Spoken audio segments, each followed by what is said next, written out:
You have now arrived at Stadium and Gale. The kick, it's been blocked again! Oh my! It's been blocked again! It's going to heave one deep down the field. It's going to be to the goal line. It's going to be gone! It's a touchdown! And the Gators have won the game! Tyree Cleveland! Oh my! I can't believe what I just saw! Dropping back to throw. Thompson fires the ball over the middle. It's Dory! It's Dory! Got a touchdown! Dory got a touchdown! Oh my! Dory's got a touchdown! Ahmad Black, in his final game as a Gator, takes it all the way home and sends Urban out a winner. You have now arrived at Stadium and Gale.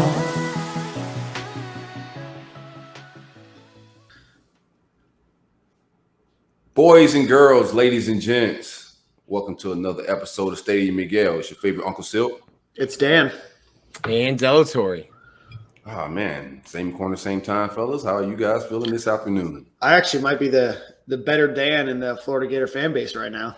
A more respected, more well-liked Dan. Hopefully it's not close. That's the way to start the show. I mean, It was a good realization, you know? man. Hey, well, at least people don't have to listen long. Let us know if which Dan you respect more, Mullen or Thompson. When we tweet it out, let us know. Yeah. But how's your outside of the obvious? How was y'all's weekend? My weekend was pretty good, man. Productive. Got a lot done. Hung out with the family a little bit. Overall, I can't complain. Got a lot of rest on Sunday. Also, last night did some content with the Gator Collective and Malik Davis and Keon Zipperer, but we'll talk about the football game later. Nick, give us your Ohio-Kentucky stories. Did you eat the chili? No, man, no. That's trash chili. Bunch of trolls in my Twitter mentions. I asked for actual recommendations and got 150 people saying Skyline chili. Rather swim in the Ohio River than do that. Had some like decent meals, but overall, like, Is that a bad river or something? Why would you say that? it's just like the river that Cincinnati's on. It's like the river that's right there. Huh. Is it frowned upon to swim in it or something? No, I would rather I think Nick was just trying to get a joke off. A lot more confusion, you know? Jokes are better when you have to explain them, Dan. Give me a minute here. Yeah, like I just don't know. I can miss Ohio. Like I don't know sure. why I'd go back to Ohio. That's a great point. Lexington was quick. Wasn't there very long, and got out and then flew back to Gainesville. So long work weekend, but happy to be back home. Sorry for everyone listening from Ohio. Good to have you back. I don't think our listenership is too high in Ohio, but that's good, Nick. It was a good weekend. Got to the Florida Gator Club here in Tampa for a meeting on Saturday over at the patio. I had myself a good time Saturday night. A couple beers, a couple shots of Pink Whitney. It was a good time being here. And then I saw a living legend, country music singer Jamie Johnson last night. So it was a good weekend here in Tampa. But I do want to give condolences to my parents. Their dog, Brandy, was passed away today. So that's sad. She was 11. So super sad. But so condolences to my parents. My parents. So always sad when you lose a dog. Yeah, rest in peace to the pup. But well, so while we do this, we got a lot to talk about, a lot to get off our chest today. Let's give a quick shout out to Greg Brunt and Brunt Insurance, and we'll get into it. Shout out to the great folks at Brunt Insurance and Financial Services. Anything you need insured from the Panhandle to the Keys, be sure to visit bruntinsurance.com or give them a call at 954-589-2204. My man Greg is the best of the best when it comes to customer service and going to take care of that process from the rooter to the tutor and any customer service you may need. Bruntinsurance.com. Big coverage. Well, very good. So the Gators end up losing a game in Lexington, Kentucky for the first time since 1986 as the Gators lose 22-13 against the Kentucky Wildcats. The Gators right now sit 3-2 on the season and are, if you boys can imagine this, right now slotted to appear in the Duke's Mayonnaise Bowl. in Charlotte, North Carolina. Obviously, it's your fault. Yeah, it is all my fault. It is all my fault. Don't worry, me and the social media guy already talked today about getting a Stadium and Gale representative up there to make sure that we can cover the game effectively. But yeah, I mean, obviously a lot to talk about between penalties, between the conservative play calling, to the lack of deep passes and things of that nature. But before we get into some of the areas that we want to improve, what part of the game stood out to you on the positive side of the ball? Defense just looking a lot better than it did last year. They're not perfect. They're going to miss some tackles here and then. Nobody's going to play this game perfect. There's a lot I don't like about the defense, but I thought the defense played well enough in every game so far this year for us to win football games. I like that the way Marshall's developing at the cornerback spot. They both held their duties down with Kyer resting up. So that was a positive for me. Just the defense, to see my defensive backs in my corner get busy a little bit. Yeah, I think there's still stuff that, the last 2 weeks that, if Tennessee doesn't overthrow some stuff, if Kentucky, doesn't overthrow some stuff, that we might be talking different about the defense. But I think just from a general standpoint, they're getting better each week. Tough day for, I think, Emory, tough day for the offensive line. We were talking positives, Nick. Yeah, we're talking positives, Nick. Hold on. Let me pull up my stats. I'll send you the show notes later. You criticize the secondary that I bring up in the positives. And then Hold on. The negatives. Here you go. Punters are people too. My guy, Jeremy Crawshaw, 5 kicks, 214. If the Gunners turn around, you probably got a ball down to the 1, maybe a whole different ball game. So shout out to the punter. Yeah, probably the only good part of the special teams. Couple penalties, things like that. We'll talk about that here in a second. But no, I thought Tyron Hopper probably had his best game as a Gator. I thought that Brenton Cox is playing pretty well again, so he's got a nice little streak going. Gervon Dexter, in my opinion, played one of his best games, if not his best game. And I think Zach Carter, had another good game. He leads the SEC with 5.5 sacks right now, so he's coming out as a menace. So I did think the defense schemed pretty well. They were able to hold them to less than 100 yards passing. Wando Robinson, who had the long touchdown at the beginning of the game, the 41-yarder, where we seemingly struggled with figuring out tackling again, and definitely figured out that no matter what situation is, Trading is not very interested in squaring up on you. But outside of that, I thought that they did a pretty good job. Obviously, you're still gonna get yards, and you're still gonna have some bigger than normal plays. But I thought the defense did play pretty well. And I want to give a shout out on the offensive side of the ball to Dameon Pierce. I thought that he was probably your best offensive playmaker from the game on Saturday. So, any other positives before we get into what I like to call areas of opportunity? Yeah, I like Dameon Pierce as well in the run game. Thought he should have got more carries, especially around the goal line. A little confused about a lot of that, but he was a positive in the offense for sure. There's some keys. I think on the outside we could play some football too. We need more opportunities. Right. But the running game is what it is, and Dameon Pierce did look good. Some positives that Dan Mullen pointed out. Florida had more yards. Okay, I'm trying to relax here. Had more time of possession. Trying to slowly outrushed him into the show. Yep. Outpassed him. So he outcoached him, right? Yeah, pretty good game overall. Yep. More yards per play. More yards per play. Opportunities. All right, well, let's get into – I don't know how you guys want to break this down. I guess we could do Silky used to do this, a get it off your chest segment. Let's just talk openly now, and then we can dive into – Okay, before we get into X and O's, right? Yeah. Before we get into X and O's, the smile leaving the field. Smilegate. I can't. I've been a Dan Mullen fan. I'm a Gator fan. I'm not cheering and rooting for a guy that smiles like that out the L.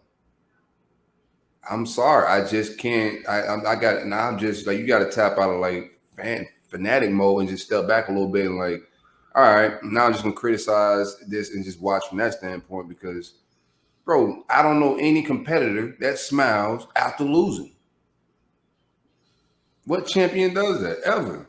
Do we? I'm A lot not of trying to arrogance. say that you're. No, I just think it's a lot of arrogance, bro. Like sometimes the players get into this verse fans thing, right? Players do that, like with Marco Wilson and everybody else in the past, and some coaches does do that type of shenanigans as well. Like I just don't like the arrogance of after the L. It's passionate people that follow this sport, this logo, and for you to like smile after that, like I don't think anything's hilarious or funny. You know, I think like you should take that L passionately like anybody else should, like that's trying to win football games and championships.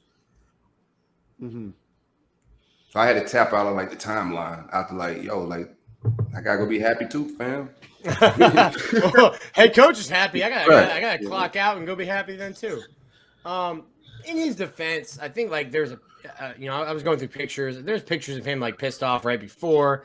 He might be smiling at Mark Stoops, but I get like you don't have to smile. I've seen coaches, basically do a drive-by handshake when they lose a game, and like they basically barely even dap a guy up.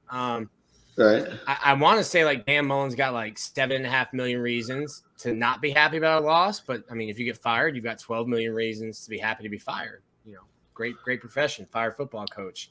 I didn't see it in the same way you did, Silk, but like not being like a fan, I probably see it differently, but I totally get that, especially right after a loss.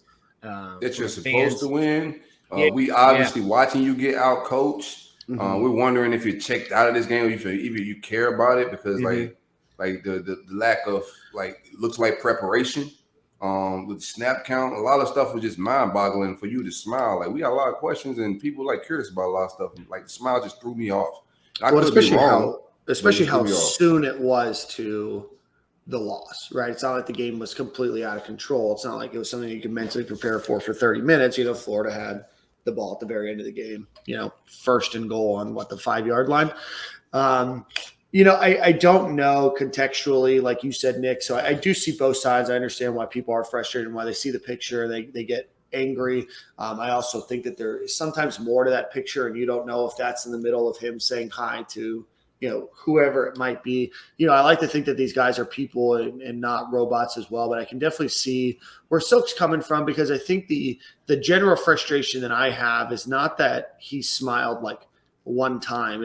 That's not the issue. I think that, Silk speaks to a lot of people that feel like he's the overall demeanor a bit checked out, right? And that it's a small part of a much bigger picture, and it's not the smile as much as it's everything else, and then you throw a smile on top of it, right? So I think that there is a general frustration amongst a lot of fans. I don't know if it's the vocal minority, if it's the majority, I don't know what it is, but it's definitely loud of the expectation that, Florida is not the program that Dan Mullen said it would be when they lost to Kentucky in his first year. The guy that says he wants to like win thumb wrestling matches and everything he competes in is not smiling out the L. I just don't see the same Dan Mullen that signed up for this job. And I could be wrong, but my opinion, what I'm looking at, the lack of even with the recruiting effort. Like this fans, like we're not just like complaining about the effort. Like we applaud him for the X's and O's and game day stuff. And if that start faltering when fans are already mad about recruiting,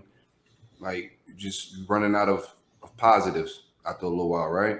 Yep. Yeah, I had two people today, two friends today ask me if I thought Mullen was checked out. And I guess my initial response was, I think fans are just like the honeymoon's over and fans are just listening or hearing it differently because like that to me is the same like cocky, arrogant, dismissive Dan that's been here since, his first year in terms of press conferences because they were watching today. And I'm guessing a lot of people don't tune in, every week at Monday at 1:00 for a press conference. And then you're watching it after a loss. So I had people ask me that. And I'm like, that's him, man. That's him being dismissive. That's how he's been this whole time. Listen, you can be a jerk. Like Nick Saban's a jerk sometimes. When you're winning championships and you're doing that, you can do whatever you want in the media. When you lose to Kentucky twice, the last 5 coaches in Florida history hadn't lost to Kentucky once. Dan's done it twice. what you say is going to start getting picked apart, and the way you say it and your demeanor. And it's probably tough to have a camera on you for 3 hours. I'd slip up, but I see exactly where you're coming from. So this is a lot of questioning. The fans been questioning for like a lot of things. The offensive line recruiting, the offensive line development, Anthony Richardson not playing, a lot of resting Kyle Pitts last year, resting Kyle right now. Like you walk into some of these games lackadaisical, like you did LSU last year, and you lose. It's not like you have the cushion of, well, they've been recruiting top 5 every year. Right. It's Kentucky, so, yeah. Yeah, we talked about this. I'll never forget. I talked about this with Zach Alberverdi the day that Dan Mullen was hired, and like the Monday after, that he's just a different kind of guy, and he's not getting you over with being, a super funny guy, and you hope that he wins by just putting a good product on the field, because he is one of the best actual probably football coaches in college football right now. But there's a lot else that goes into being the face of a program, and that frustration starts to wear thin. And even if it builds back a little bit, it's still not fully repaired until you start to get what you said that you came to the University of Florida to do. And I don't know how much closer the Gators are to winning a college football national championship than they were 4 years ago. I think that they're in a better position, but I don't think that they're in a position right now where they are within striking distance of being a national champion. Here's my take. Some changes being made. Here's my take on that. Because we are in a position. He's just not taking advantage of the position. Well, that's what I mean. You got Florida State and Miami down in this state, right?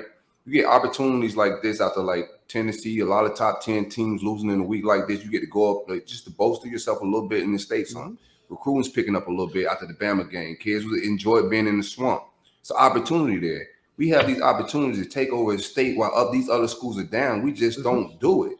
And it's from a lack of recruiting and a lack of like just game day decisions. I think the LSU game and the Kentucky game, losses like that, even the first Kentucky game, were a few game time decisions away from winning that game in preparation stuff.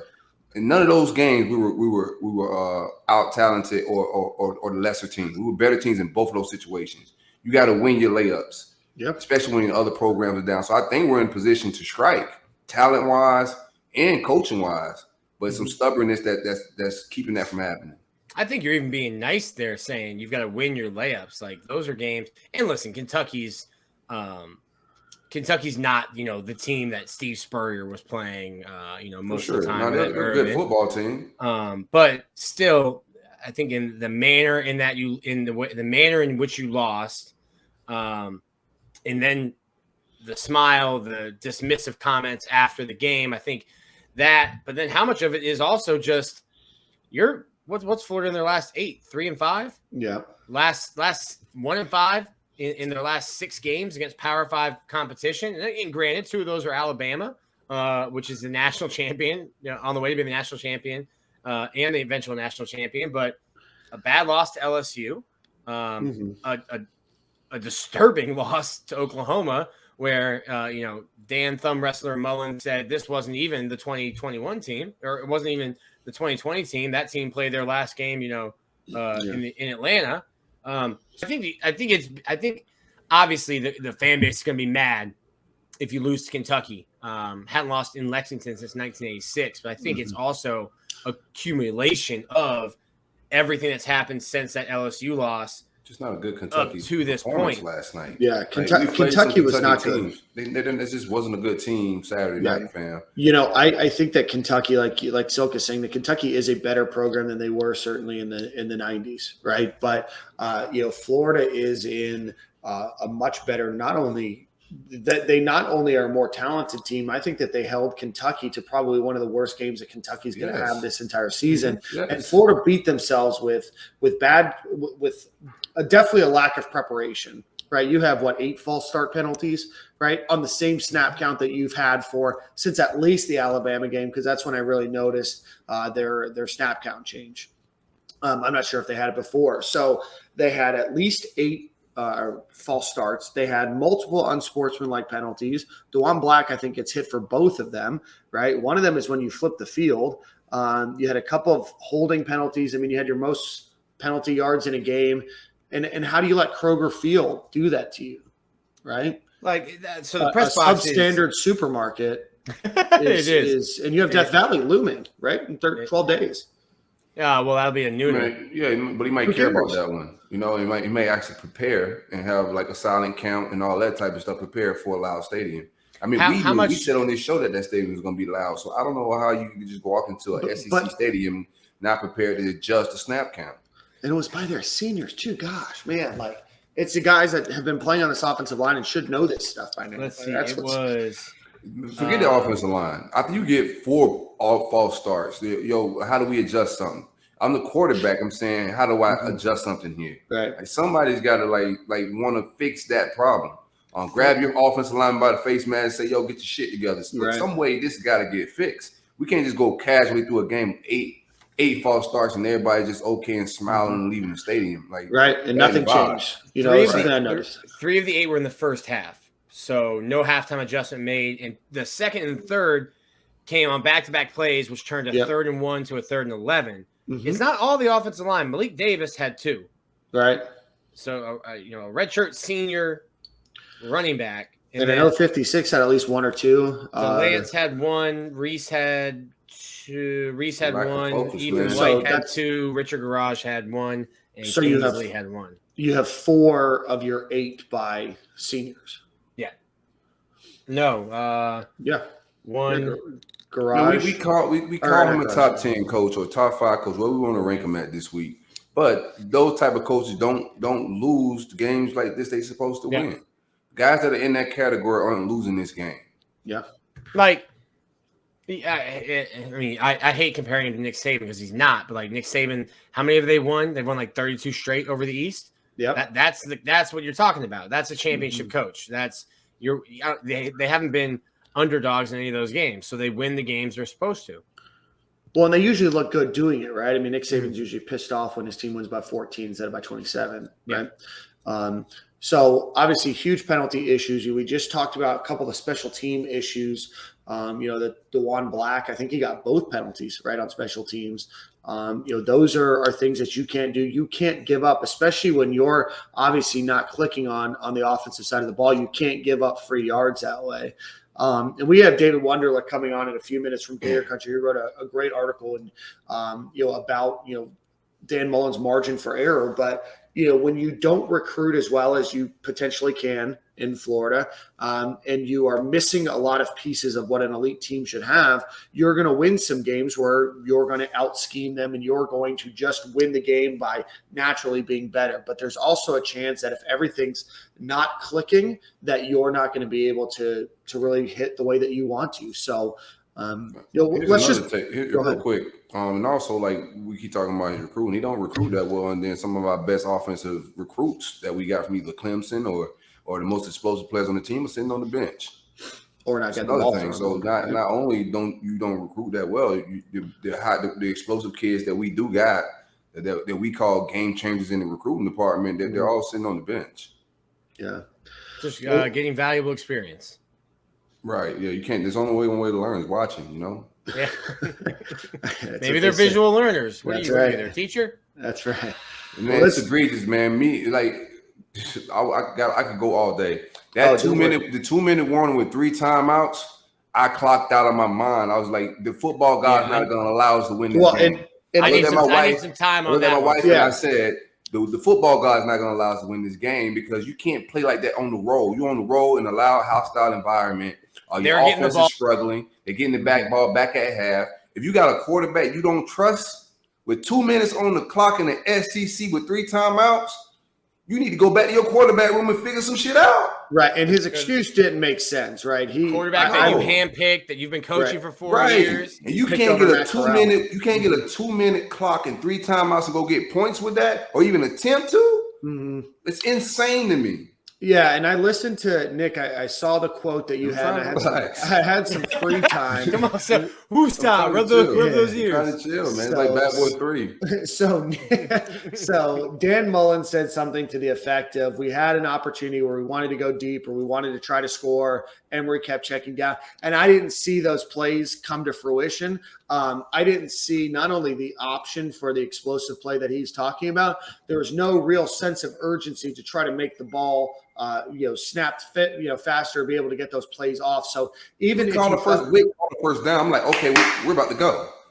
And then they just casually just chill and start draining the clock. I think if I'm not mistaken, after that first down, they snapped the ball with like 12, 14, 15 seconds left. So you weren't hurrying. It was less than 15 seconds. Yeah, you weren't hurrying. Yeah, and I was a couple beers deep by this point. So but here's the thing. So Dan said, we were at our 30 with 30 seconds left. Well, Zach Carter sacks Will Levis. There's like 2:42 on the clock left. Call timeout. Now you got 2:40. You probably get the ball with start your next drive at 2:35. To be fair, instead of starting the drive at 1:50, then you've still got 2 timeouts, and it's easy to move the ball in college football. The clock stops after a first down. Come on, man. First play, you call a screen. It only goes for 2. He can spin it. He can spin it however we want. We all got common sense, and we know that he don't trust Emory Jones. He doesn't. Straight up. He doesn't trust. He doesn't trust Emory Jones. That's why we're not throwing the ball down the field. We're playing in a box because he don't trust his quarterback that's been here and he's been grooming him for a long time. And that's Kyle fine. Trask is a quarterback. If you're not going to trust him, don't trust the better athlete neither and put him on the field. Don't trust 15. You don't trust 5. So put 15 on the field too. If this was 2020, Kyle Trask, they would have drove the ball. They would have called timeout before that punt. Of course. They would have had 2 in the pocket, and they would have. If a running back was on the field, it wouldn't have been to hand the ball off to Malik Davis on 1st and 10 from your own 24. It would have been for pass protection. You can say that you trust Emory Jones till you're blue in the face. Jim McElwain, your actions speak so loudly, I can't hear what you're saying, Dan. You don't trust Emory Jones, and that's why you didn't call a timeout before. You didn't call any of the timeouts. Emory Jones less than he trusted Felipe Franks, and that's a fact. That's rough. I'm not saying you're wrong. That's look at the play. He is right. Yeah, I'm saying you're right. That's a tough pill to swallow. Florida had 0 passes longer than 20 yards. Dan Mullen does not trust Emory Jones to throw the ball. Even when you thought that he got some confidence in the Alabama game and the Tennessee game. But he wants to tell the fans, after the game, look at, media, they're nuts. We're nuts for questioning if AR should be playing when you don't even trust the guy. We watching your play call and could tell you don't trust him. Yep. But we're the idiots for even asking about another quarterback. Yeah. That we see run the ball up and down the field. Let's not we're gonna bench this for a second. Let's bring David Wunderlich from Gator Country on. Before we do that, let's give a shout out to our friends over at Home Field Apparel.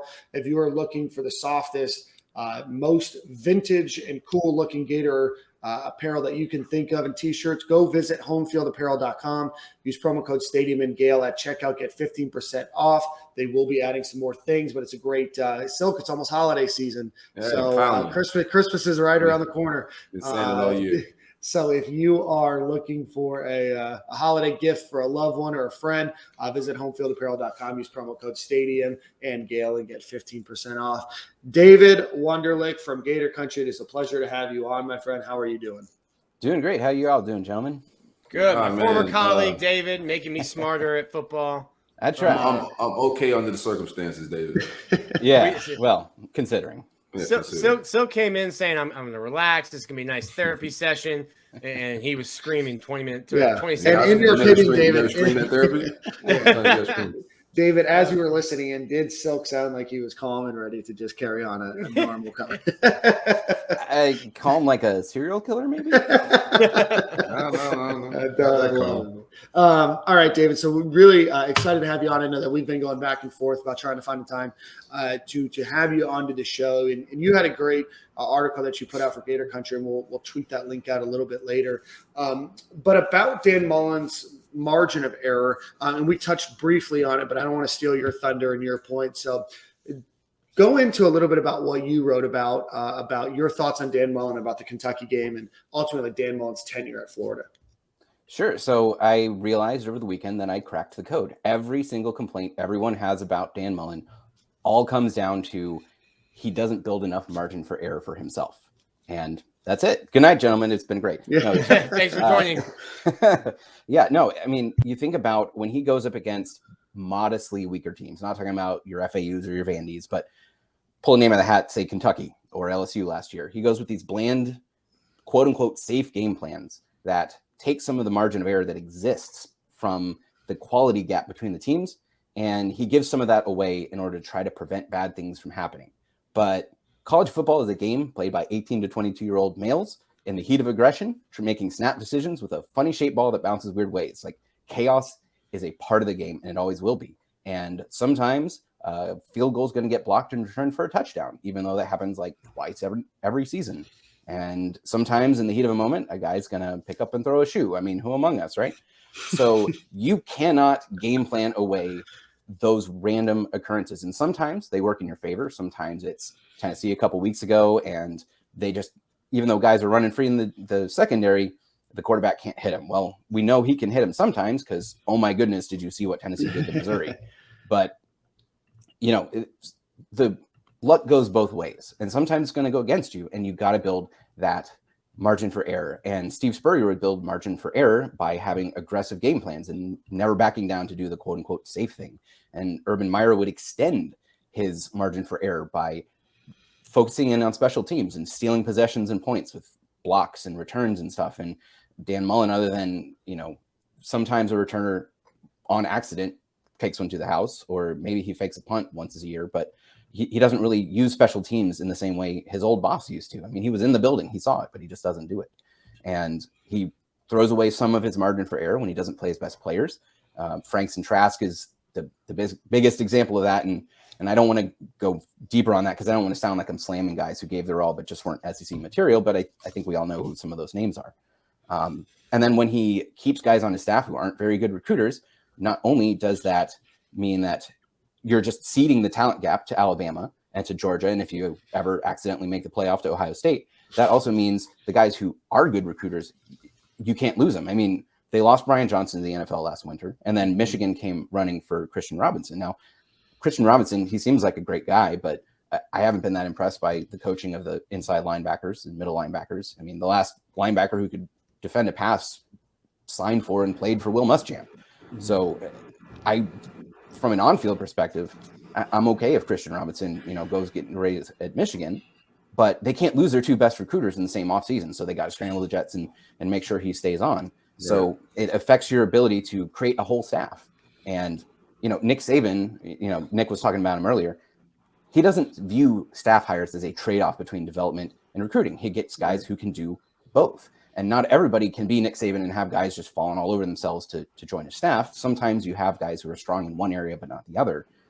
But you only can have like a couple of those guys. And right now, I think maybe 4 guys among the 10 assistants are solidly in the good developers and good recruiters. And, it just throws away your margin of error in both departments. And you can have probably one guy, maybe 2 on staff that aren't good recruiters. And that's it. And they better be great. They better be elite. Yeah. Yeah, I mean, I don't know how good Oklahoma's offensive line coach is as a recruiter, but he put together the Joe Moore winning offensive line 3 years in a row. If that's what he's doing, if that's what your development guy is doing, then great. But everybody has to be able to recruit. And then the formula always just goes back to when you recruit better, your development gonna be better because you're dealing with better prospects. I mean, so it just always goes back to just recruiting better. Yeah, I mean, I remember hearing this, I don't know, a decade ago remember Trooper Taylor, the Auburn assistant who waved the towel all the time? Right. He loved to say that recruiting is like shaving. If you don't do it every day, people will notice. So it really makes a difference. And then, just in terms of building goodwill and trust among fans and the administration, Dan Mullen, fritters away his margin of error there with unforced errors by not reading the room and dismissing understandable questions and, having him or someone near him float these NFL rumors that turn out to probably not have anything behind them, trying to get a raise and extension, even though he lost his last 3 games. And, oh, by the way, put the program on probation for the first time since the 80s. And I know a lot of fans don't care about that, even especially when you look at the details of what exactly the offense was. But they care now. They care out to Saturday. They sure do. And I don't we don't need to get into it now, but Florida's AD is not on solid ground right now because Bad of week things for going Scott on Strickland. going on. Scott Strickland's stock is down. Buy the dip, guys. They might have tried to lose to Kentucky to get the heat off of that. Yeah, so he's the only athletic director who actually hired Dan Mullen out of Starkville, even though he took 500 interviews trying to get out of there, was Scott Strickland, and that's for a reason. The only other program that was ever seriously considering taking him out was Tennessee that same year when they were doing their whole clown car coach search that ended up with Jeremy Pruitt. So he needs to have somebody in his corner, and if the worst is true about what it looks like with the women's basketball program, and if something happens to Scott Strickland, like I don't know how much administrative support he's going to have, because he's been complaining about facilities openly to the public, and even if he's not wrong, you can't do that. Every coach come here complaining about the facilities in public. Yeah, and so that makes takes away some of your support in the administration, especially when you're embarrassing them at press conferences and then pulling his NFL rumor stuff. So he just, everywhere that you could advance your cause by building up some margin of error, so that when those uncontrollable bad things happen, it doesn't turn wins into losses and people aren't on your back. Like, no one's ever going to be okay with losing to Kentucky at Florida, but like it wouldn't feel so bad if they didn't fritter away the LSU game last year, or if they hadn't mismanaged defensive tackle recruiting for multiple years and couldn't get a run stop against Texas A&M. They could have easily won that game too. But Malik Davis fumbles, that's unfortunate. But guys fumble almost every game, and it doesn't have to cost you the game, but it does if you've eliminated your margin for error. So you put your finger on what the problem is. What do you think is the cause of that going, I guess conservative? You've got these great, and I've said it multiple times, Dan Mullen can come up with a game plan. Like, you gave Alabama their toughest game in their national championship season in 2020. You gave Alabama a run for their money in 2021. And then you have, in his first year, you lose to Missouri, you lose to Kentucky. You lose to LSU last year. You lose these games that you have no business losing. What do you think it is about Dan? Is it the mentality? Is it playing, coaching not to lose? What is it that keeps having these games happen to him? I think it's probably a combination of a few different things. I think constitutionally, he's just kind of a conservative guy, which is unusual for, how aggressive really great, he is. Play calling wise, yeah. But, I think he just has a lower risk tolerance than a lot of his coaching peers. I think also he developed a certain outlook as to the way to win at Mississippi State. And if you look at a lot of the things he's done at Florida that are different than what past Florida coaches have tried to do, if you look at those, it's really the things, that's what you would have to do to win at Mississippi State. And I don't think he's fully made the mental transition to realizing that you can win at Florida in a different way than you win at Mississippi State. And I think it's also just that he is an incredibly smart man when it comes to football. Very, very, very, very, very smart. And he wants to win the game a certain way, and he creates the plan to win the game a certain way. And when it is these unusual things like a shoe toss or a blocked field goal return with, 500 false start flags or a random fumble at the end of a game, it's very easy for him, I think, to say, well, I did my part. My part was right. If everything went according to my plan, we would have won.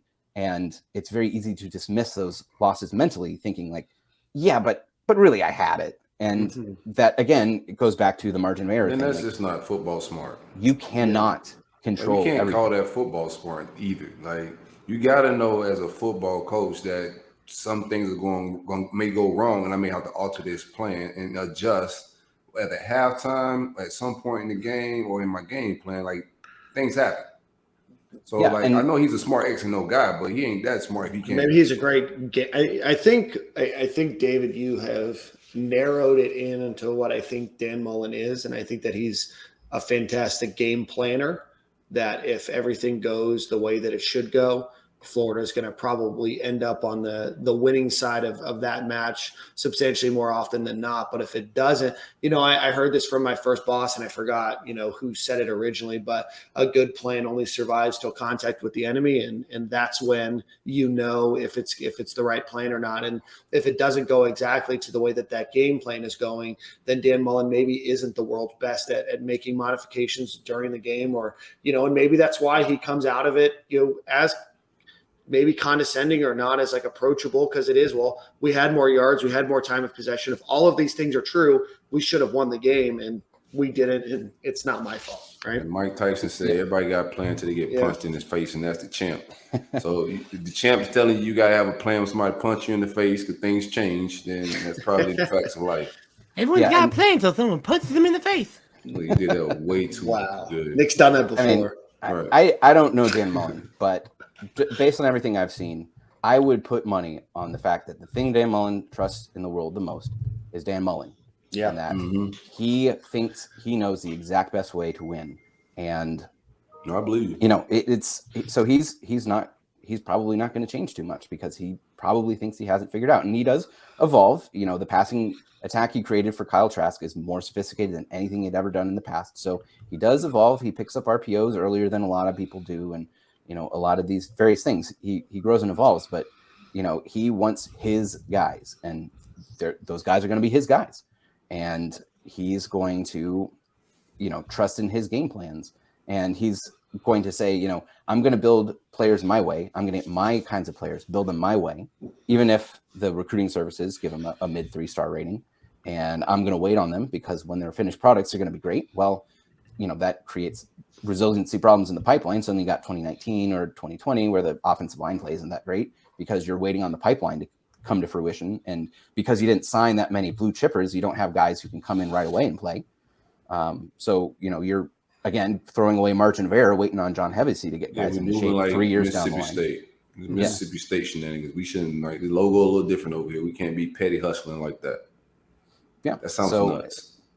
And I'm sure he believes that once he has his guys in place, that he can game plan well enough to beat anybody. And he probably can at least come close, as we saw, against Alabama earlier this year. He can hang with anybody once he's got his guys in place, but he can also lose to Kentucky. Anybody can hang with us. Yeah. So it's very hard for someone who's convinced he knows the right way to do things to make wholesale changes. And there are going to have to be some very big changes. He doesn't have to change everything, but he's going to have to make some big changes in order to get over that hump and get to a true national championship level.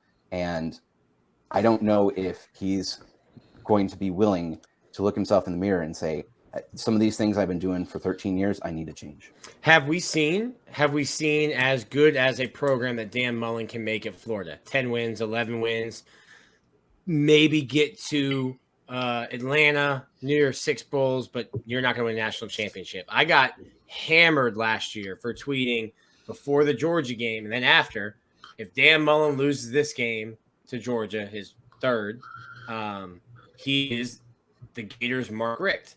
You're going to be, as far as college football teams like Florida are like S&P 500, Fortune 500 companies. You just want to stay here. You'll take some ups. If the down's a little bit, that's fine. But you don't want these big ups and downs. And Dan will give you that. You'll win 8 to 10 games, maybe squeak out an 11-win game. Mark Richt did that for a decade at Georgia. But that's not going to keep fans happy. So have we seen, the top of Dan Mullen's mountain there at 10 wins, 11 wins? I think the Mullen that exists today we have, but you got to remember he's not even 50 yet. He got his first head coaching job when he was in his mid-30s, roughly the age I am now, which makes me feel just terrific. But it's not great. He's got plenty of time left in his career. He's got at least 15 years more of coaching. And, the best ones changed their spots. Steve Spurrier mostly abandoned the funny gun at South Carolina because it didn't work anymore. And he went and hired somebody to do spread option from App State. Suddenly you got, Steve Spurrier calling speed option plays with mobile quarterbacks. Or you look at Nick Saban and the transformation he did over the 2010s from, 3 yards in a cloud of dust to the best offense we've ever seen last year. So it is possible for people in general to change and really transform themselves to, try to hit the highest level you can get. I wish I could say with confidence that it's possible for Dan Mullen specifically to make the changes he needs to hit that high level. I think he's got the potential, but where he's at right now today, I don't think he's going to get there. Not without a lot of good luck going his way. Well, David, it's a somber conversation, but one that definitely needs to happen. What's up, Nick? I feel like he'll get run out of town before he gets to that, before his Pokemon evolves to that third level there, David. Yeah, I mean, we'll see. He's got a lot of big decisions to make this offseason, especially if, he can't sweep the games that are away from home. Mm-hmm. I mean, I don't think he's going to beat Georgia. I don't think anyone thinks they're going to beat Georgia at this point. So you're looking at maybe 9-3. And if he drops the road game at LSU or at Missouri, then you're at 8-4. And he's someone in the administration is going to need to put a little pressure on him to say, hey, you need to make some changes. I don't think it's appropriate for ADs to go firing assistants like we saw at Navy earlier this year. I mean, what a crap show that was. But I believe it when I see it, David. Yeah, I mean, Mullen's job is safe. I think And he knows it. That's why you. He sits on a throne of ice right now. I mean, it is. The smile was nasty, but because nobody said that's a nasty smile, fam. But he's got to make some changes. I don't know. I feel like I don't think his seat is hot. I do think he's on ice, but I wouldn't be surprised if that ice is slightly more melted than other people think. Not that it's a hot seat, but I don't think that he's done a great job earning a lot of political capital that allows him to be who he is. The basketball coach got an extension after abuse. I think Dan Mullen might get another extension next week if he loses. Yeah, no, I get it. But there's $1.5 million to one donated to football that it is to women's basketball. So, we'll see. But, well, David, we appreciate you coming on, man. Always have enjoyed following you since Alligator Army, probably even before that. But tell everybody where they can follow you on social media. Absolutely. So the best place to find me is on Twitter at year2, the number 2, which goes back to a blog I started in college back in 2006. So that's fun. I'm feeling old. And you can find my work at gatorcountry.com. I do one post a week on the main site, which went up today. And then I also do a newsletter exclusively for Gator Country subscribers. So take a look at that. Awesome. Well, David, thank you so much for coming on. We'll definitely have you on in the future. And great article. Remember, check it out on gatorcountry.com. Thanks so much, David. All right, Dave. Appreciate All right, it. good night. Thanks, Dave.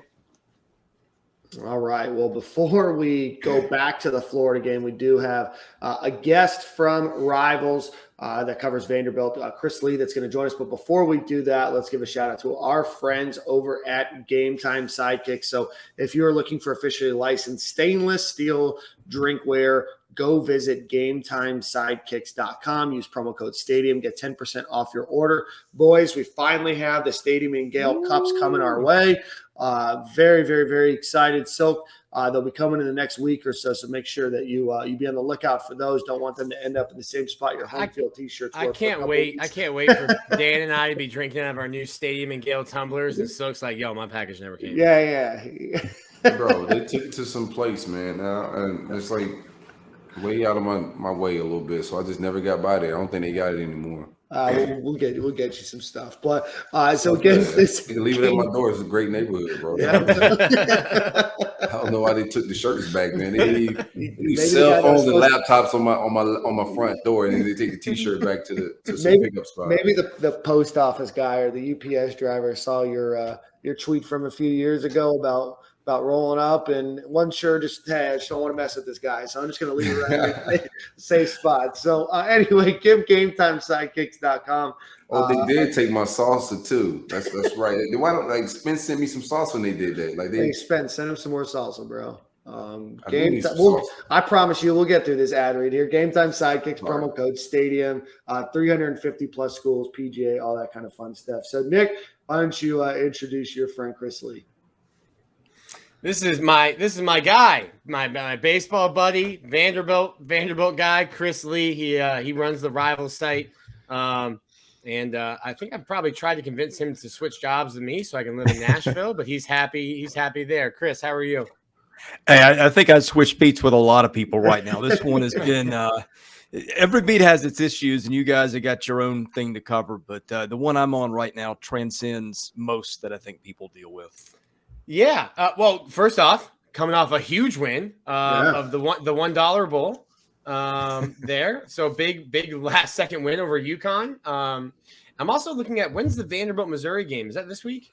Or No, next week? it's a few more weeks. That's 13 and 14 right now. Missouri, my goodness, I'll say one thing. This will be the let's say something nice about Vanderbilt portion of the podcast with football. I don't think Vanderbilt's got the worst defense in the league after what we've seen with the Tigers the last few weeks. So what a compliment for the Doors.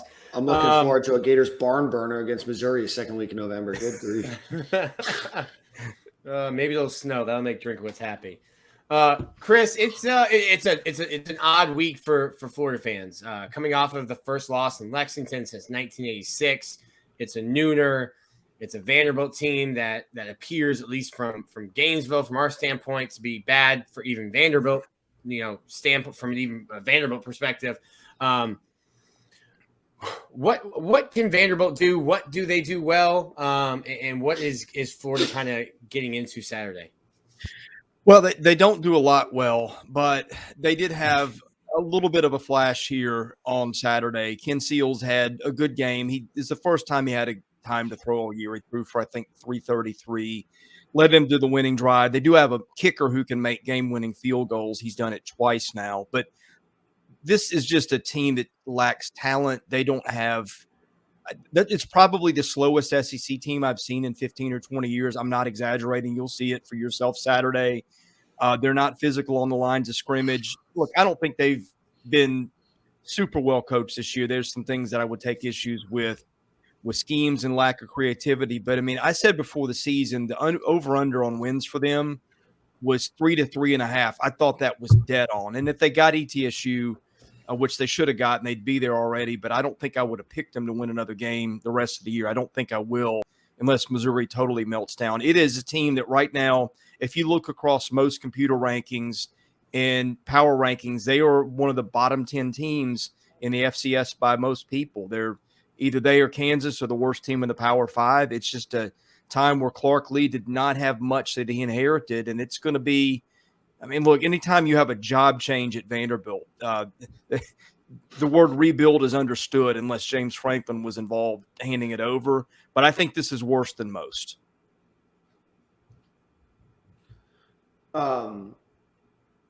Chris, want to ask you, I guess just moving forward, I mean, I don't know if there's a ton to talk about this game, but do you see Clark Lee as being the type of guy to help rebuild? I mean, probably not ever into a James Franklin type of mold.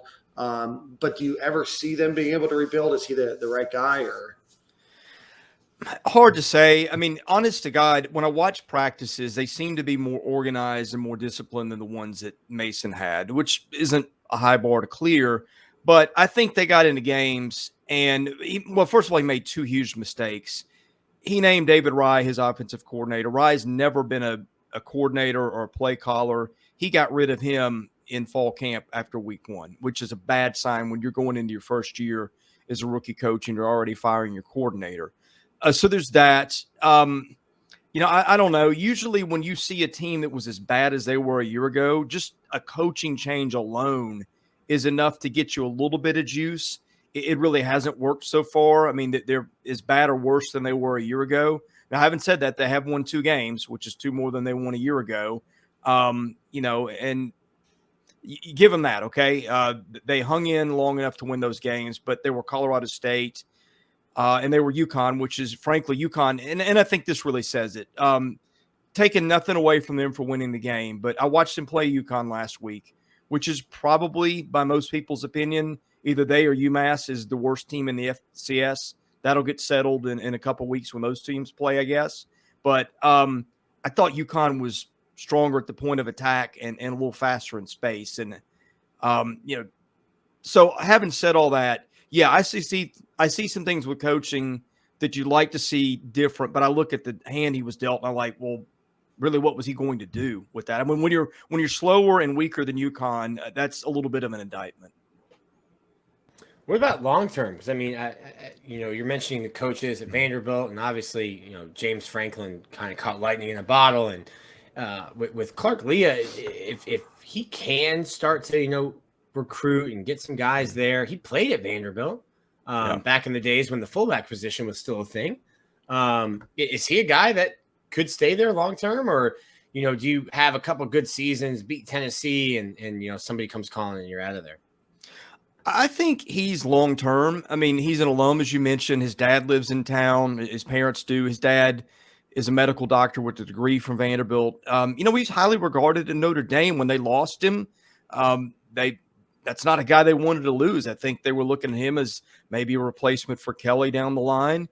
Whether that was warranted or not, I don't know, but I know he was highly regarded there. Look, he's organized. The guy who recommended him for the job was Tim Corbin, who knows more about winning at Vanderbilt than anybody, and that means something to me.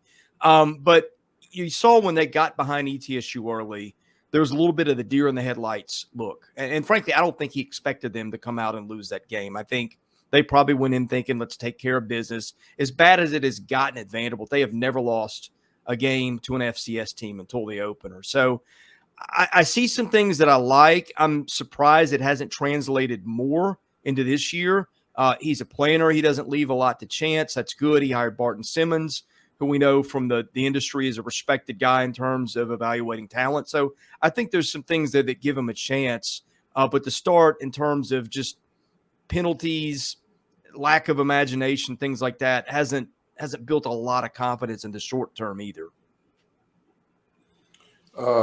Chris, Derek Mason was a defensive-minded guy, and that was the identity of Vanderbilt for a little while. What identity are you guys trying to be, or this staff regime is trying to make this Vanderbilt program? Yeah, he's the defensive coach too, Corey, and I think defensive coaches generally tend to, from my experience, put the better talent on that side of the ball. So I would expect that's what he's going to do. That's what Derek Mason did a lot of times. So I think that's one thing.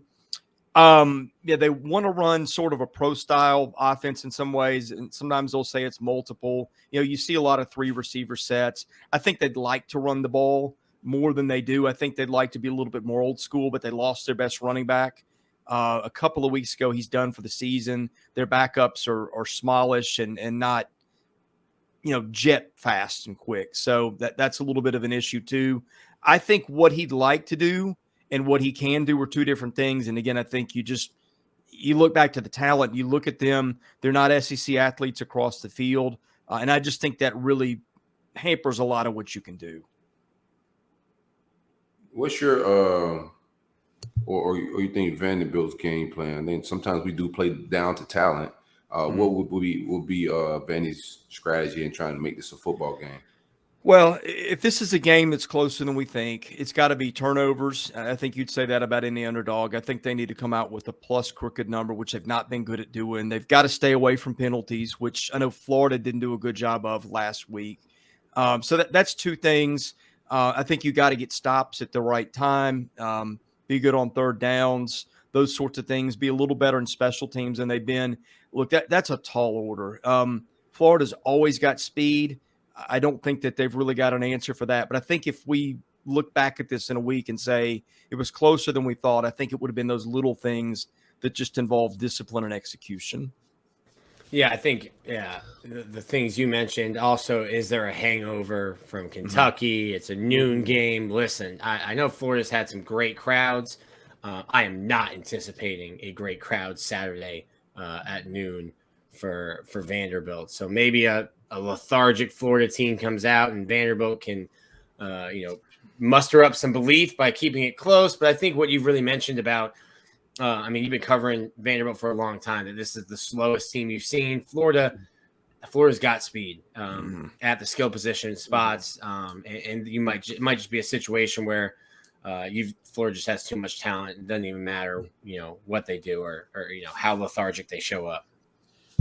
Well, you saw a little glimpse of that in the Georgia game, and I know they're a little different worlds, but Georgia's fast in space, right? And they were down 35-0, 13 minutes in, and they got the kickoff, by the way. Now, I don't think Florida maybe Georgia, we're talking a national title caliber team, maybe the best in the country. And I know, unfortunate. offense to offense and defense to defense are a little bit different. But point is, turn on the film and watch what speed does to them. And I think you get a pretty good idea of what Florida's capable of doing if they are clicking on all cylinders. Chris, what's the future for Vanderbilt? Know that you just talked about Clark Lee and everything else. I know that you kind of mentioned where you potentially see their future. A lot of question marks on Vanderbilt's commitment to football long term. I mean, is this a program that is just going to keep kind of cycling through coaches, or do you ultimately ever see a way that Vanderbilt can get back to being competitive in the SEC? I think the hope with this one was that they don't go cycling through coaches. And I don't think that finding the guy that is going to take the job and stay there necessarily is always the best long-term plan. But if it's close and you've got that argument, and again, I think he was going to have options probably sooner or later, then you take that, right? It's going to be a long-term rebuild. He does not really want to take transfers. He may have to rethink that in the offseason. It's going to be a slow rebuild. They want their guys in. They're starting to play a lot more freshmen. Again, I see a lot of things that could work, but I wanted to see more in year one than I've seen. I think their secret is going to be, can they get under the radar kids in recruiting and turn them into players, which Barton Simmons is like, if you're going to get a starting point, he's probably the guy to do that with. I think they hinge a lot on that. But I think it's going to be 2 more years minimum before we see much in the way of results. Well, good luck. You have to recruit against Dan Mullen to get those under the radar kids, because at Florida you need to find those 3-star projects. That was a good joke, Nick. I'm a volume shooter. That's a fact. It's not a joke. The podcast is down this week, Chris. I don't know if you picked up on that. Yeah. It's a down week for Corey and Dan. Your down is a little different than mine. Yeah, my expectations are a little different than yours too, Chris. Yeah, well, I think Chris that's is like probably Bane. one. Chris is like, you adjusted to the darkness. I was born in it. Nick with all the impressions today. Pop culture Nick here today. You're welcome. Nuts. He's like Frank Caliendo on Stadium and Gale. I didn't know we had a third guest today. Chris, let's talk Nashville a bit. My city. Favorite bar. You don't have to stay on Broadway, but favorite bar in Nashville. You're talking to the wrong guy. I'm married and living in the suburbs, and I don't get out much. But right, perfect. So they are. Look, I'll let me put it this way: That's can why throw a rock got a hairline, from any Chris. point of Stress campus. free. Right. Yeah. Well, you can these throw a guys. rock from Look campus at and us. hit a lot of them. So. Oh man, Dan and I have had some many cocktails in Nashville. So you guys tell Chris where he should go in his city. How about that? I'm forgetting one. There was a speakeasy I went to. The Red Phone Booth? That one. Yeah, Yeah. the Red Phone Booth. See, Well, Dan and I. My favorite part about the Red Phone Booth, the company I work for, Chris, is actually based out of Brentwood. So I go up to Nashville probably 5-6 times a year.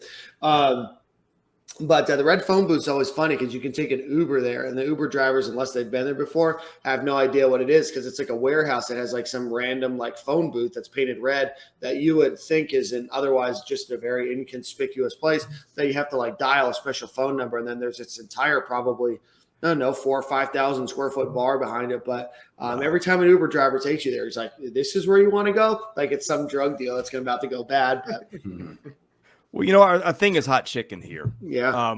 Which I'm not a huge hot chicken fan, but I mean, we got that too. That's the weird thing. Like the Nashville that I see now and the one that I grew up in are two totally different cities. And it's like every time you drive downtown, it's like there's something going up that wasn't there before, and it's been interesting. Yeah, that new food court looks really cool that they just built. I think the first time I went was like 2012, and even from 9 years, completely different. It's like Nashville's going through puberty, and it's like becoming this huge, massive city now. Well, what's interesting is it used to be when you would leave the city until 10 years ago and go somewhere else.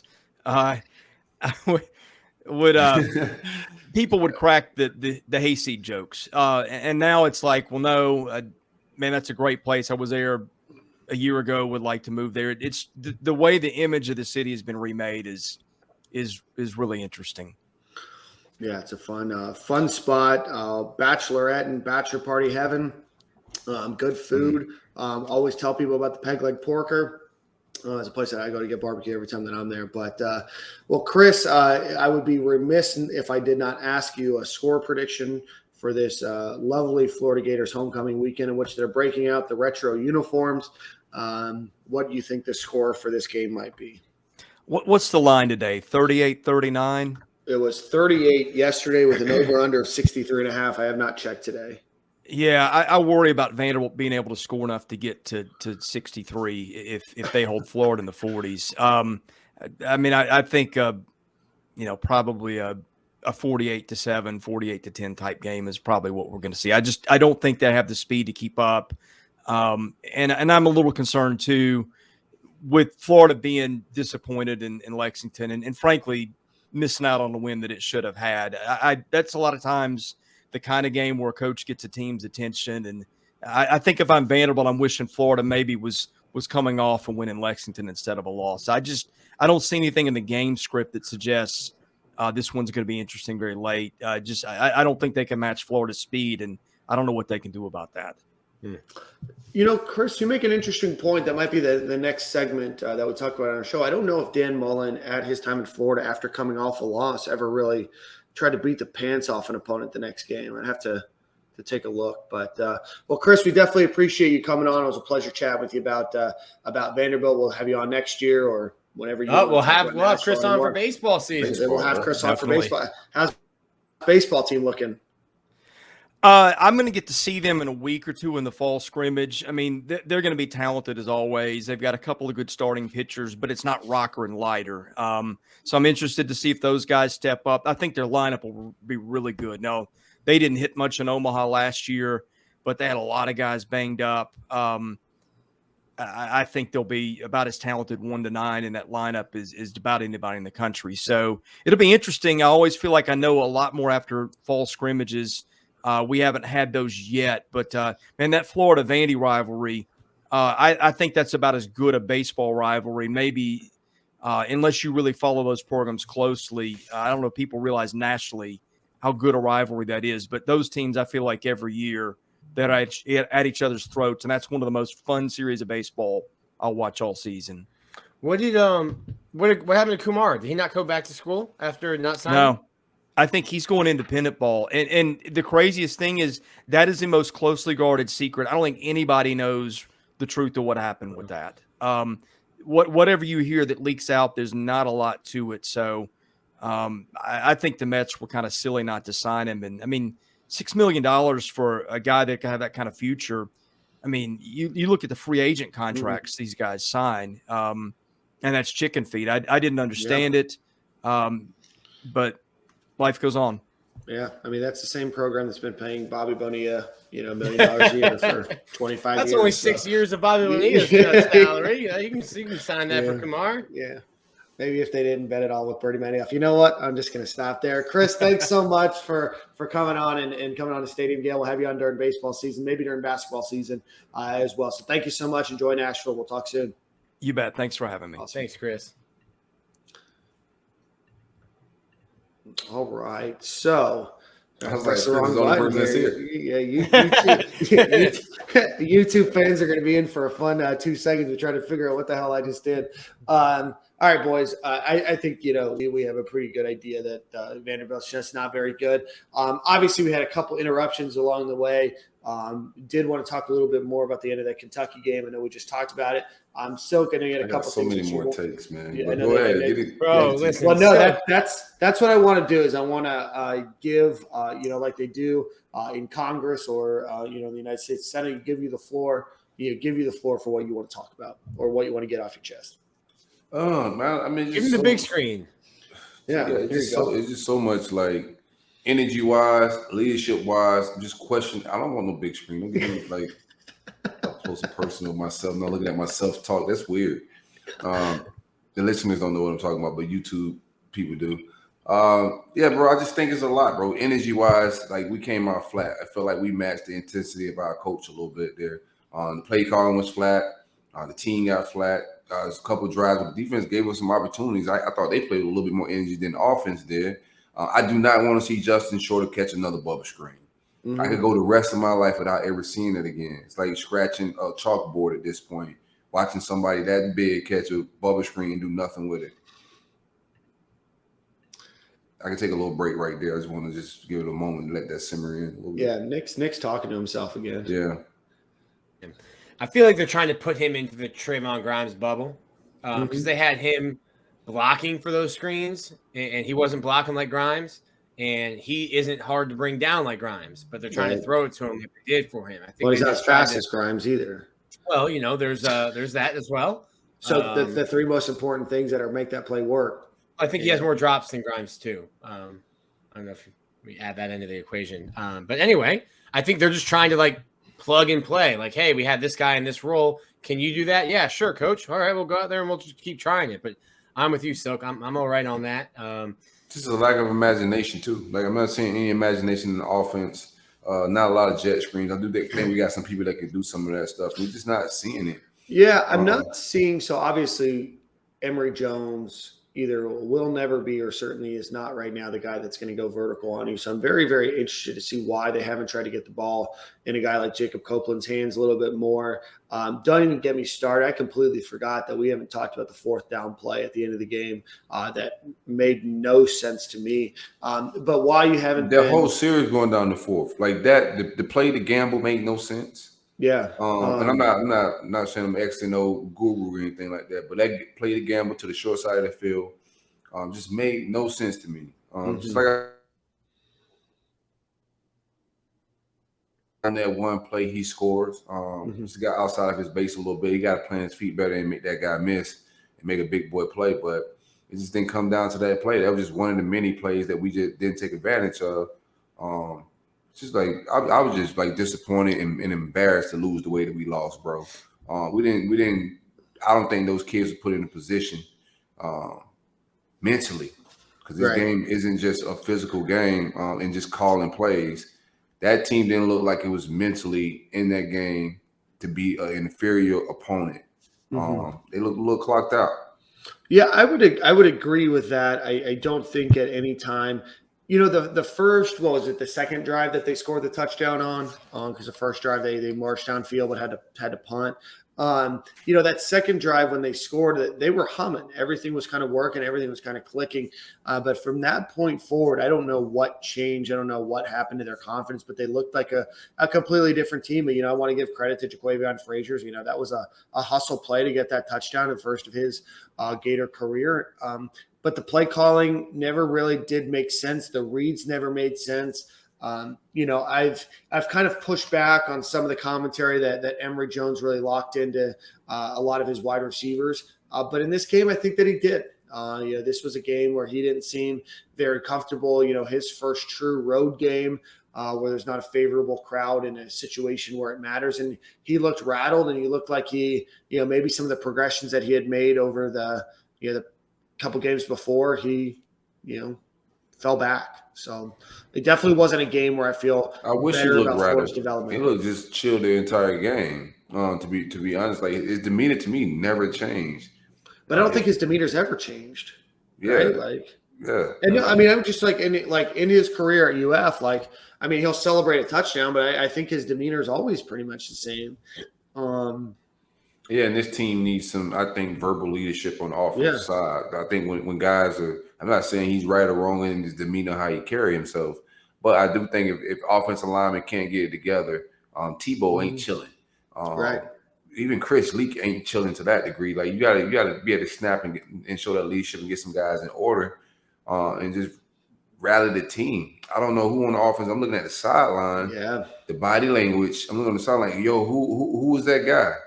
I was just about to ask that question. Yeah, I don't know when the last time Florida's obviously had some good offensive production years under Dan Mullen, but I'm thinking that hamster's tired.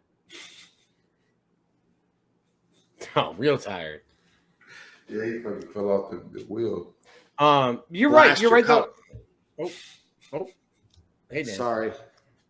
You're I don't know who that was, and I think some of Felipe's starting over Kyle was that Felipe was that guy for a lot of the offensive players. He was that the guy that they felt comfortable with, that would be vocal, that would go out and say, be not just a leader on the field, but off the field, talking guys up, stuff like that.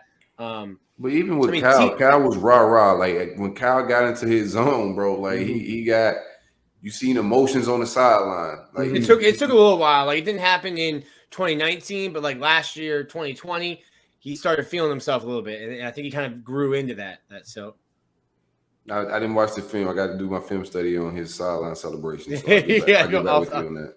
Okay, that'll be next week's episode. Yeah, I mean, I think that's something that's missing. That when the going gets tough, the tough aren't getting going, right? So Florida got down on themselves when the penalties were happening. It was tough. I don't know. I think we gave. Sometimes you give your flowers out too soon, right? Like, make sure you got your flowers. I think we gave our flowers to Heavy Seal a little too soon. We did. His unit was not on beat this past week. Blocking wise, they were a disaster with the protection and in the run game. I just thought, here's another opinion of mine. I think we could just run straight at a lot of people and not do all this cute pulling sometimes. I think like with our running back, we should be able to run between, not running back, but our quarterback with 15 on the sideline, we should be able to run between tackles, not in a nimble way, but in a power way. Like when we had Tim Tebow, I think we need to play some power ball. We're not explosive down the field. So why are we dropping this guy back to pass that much to go dink it 4 or 5 yards? If we're going to be a run team and run game is really our strong suit, like mix up that running game with the quarterback. The advantage is when you're running forward with the quarterback because you got a numbers advantage, right? So let's lay on some people, not get cute trying to run outside the pocket. Tim Tebow and his rocket step was so effective. We missed a rocket step too that was wide ass open just because of protection and some other things. But that play is effective when we can run the ball. I just thought we could have did that a lot more this past game. Well, here's the thing: get cute, chill out with the rocker step. If you're not taking, chill out with the rocker step. If you're not taking shots downfield, then what are you doing with that? Like you're gonna take a rocker step and then throw a 3-yard drag. Like what are we doing here? When Tebow hit that, I think Tebow's rocket step is just a lean forward and get the business. That was just a cool, calm, collected rocket step that took a little bit too much time, and then got him hit because the lineman wouldn't hold up the pressure. But I just think he took too much time on that rocket step, bro. Yeah, he did. I want to evaluate that a little bit more. Pro Football Focus rated this Gators game the worst offensive line performance since the South Carolina game last year, just as a whole, which is not good. I don't know if you guys remember that South Carolina game, but that was bad. Gave up a bunch when it came to hurries. They gave up, 8 pressures, 5 hurries, 3 QB hits. Gene Delance gives up, 3 pressures, 2 hits, but just doesn't look good. They had a lot of issues. I don't know. They really struggled, and I don't know. That was a rattling struggle. Right. There was something that rattled them in Kentucky. Nick, I know that you had talked about how excited they were before that game when we chatted, and obviously the game sounded loud even on TV, but they just didn't look like they were mentally there and mentally with it, as if they just thought that they could just waltz right in, which is what I thought would happen. It wasn't it's not the crowd. I mean, it's a cool stadium. It is really a cool stadium when you're walking up to it. If you've never been, it's a cool stadium. Being in there.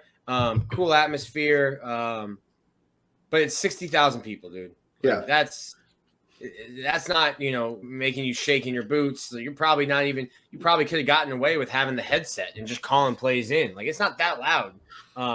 And Tate Casey, who was down the field, told me, yeah, no, it was a pretty good environment, but like it's not like playing in Death Valley in 2019. It's not like having to play. When your opponent's playing the Swamp, like Alabama faced. Some was up with all the false starts. Like maybe it's on Emory. You're doing this clap count. I remember back when the Pounceys were at Florida, Hevesy would have, and a lot of teams do it. It's not just like a John Hevesy thing.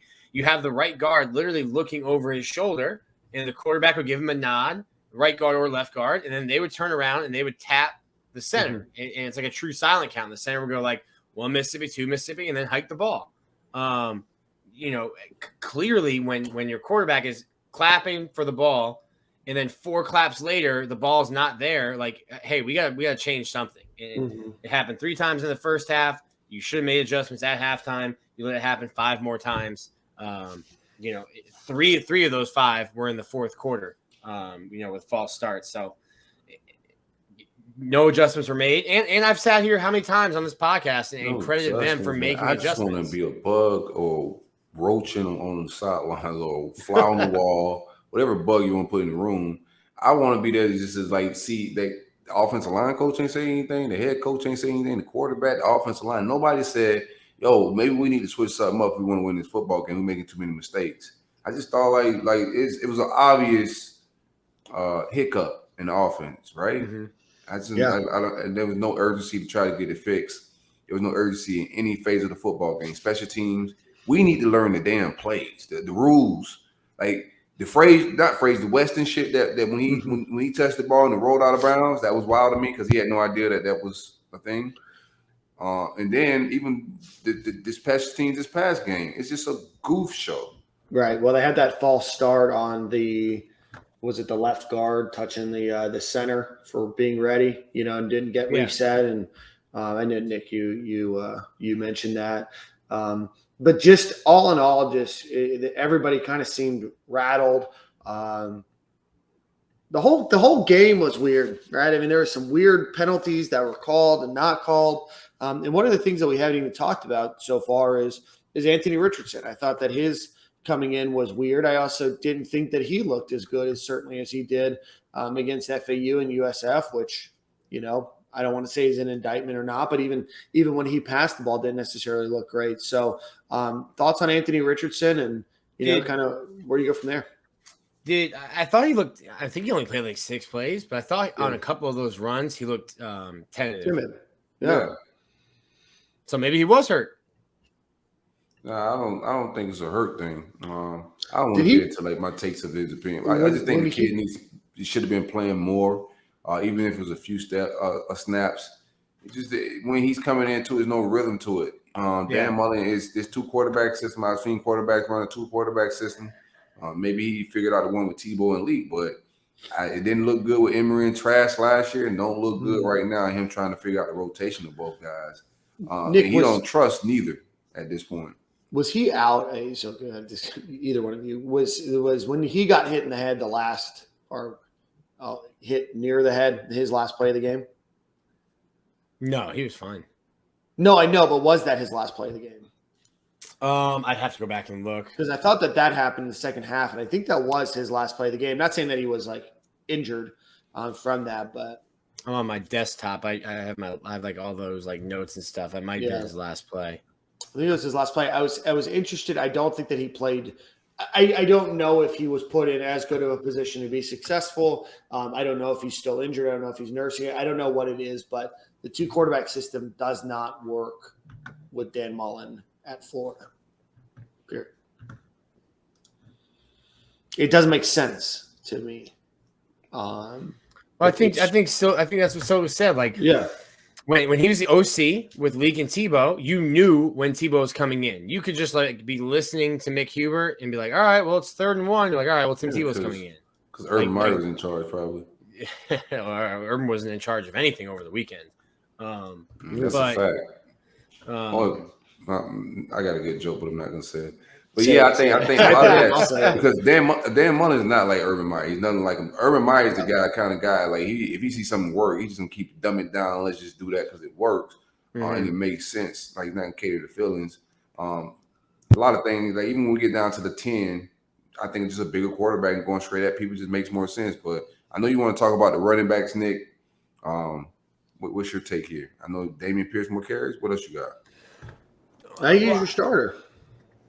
I just don't understand. He still should have got the ball down the stretch, especially at the goal line. He's been having that's the big one to me. Why is Malik Davis and Malik's having probably his best year since his first 4 games. No, it's his best year period. Why is that your goal line back?